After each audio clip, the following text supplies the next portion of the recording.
Hello everyone, আসসালামু আলাইকুম। সবাই কেমন আছেন? আশা করি সবাই ভালো আছেন। আমরাও আলহামদুলিল্লাহ অনেক ভালো আছি। তো সবার ঈদ কেমন কাটলো? আমাদের ঈদ অনেক ভালো কেটেছে।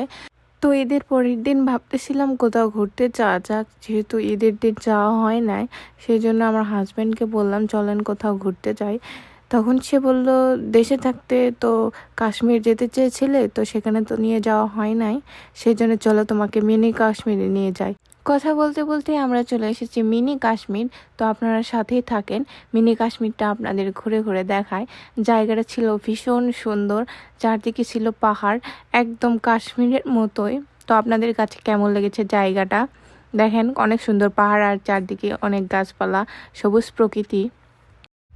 চারদিকে পাহাড়ের সৌন্দর্য দেখেন কত সুন্দর লাগতেছে। আর আমার পিছনে দেখতে পাচ্ছেন ছোট ছোট পাহাড়ের মতো, এগুলো হচ্ছে বাংকার। এগুলো যুদ্ধের জন্য বানায় রাখছে, যখন যুদ্ধ হবে এখানে এসে মানুষ আশ্রয় নেবে। এর নিচে রুম আছে। দেন পাশেই ছিল বাঁশবাগান, আর পাশে একটা লেক ছিল। আর এই বাংকারগুলো দেখেন কাছ থেকে কত সুন্দর লাগতেছে, চারদিকে শুধু পাহাড়, আর পাহাড়ের উপর থেকে এই শহরটি অনেক সুন্দর লাগতেছে। পাহাড়ের উপর থেকে দেখা যাচ্ছে এটা হচ্ছে সাংনিয়াং শহর। তো এখানে আমি দেখেন পিছন দিক থেকে আরও ভালো মতো করে দেখাচ্ছি।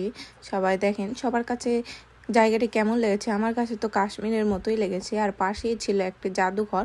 তো সেখানে গিয়ে দেখতেছি এই জাদুঘরটি আজকে বন্ধ, কারণ আজকে ছিল ছুটির দিন। সে কেন জানি আজকে বন্ধ করে রাখছে।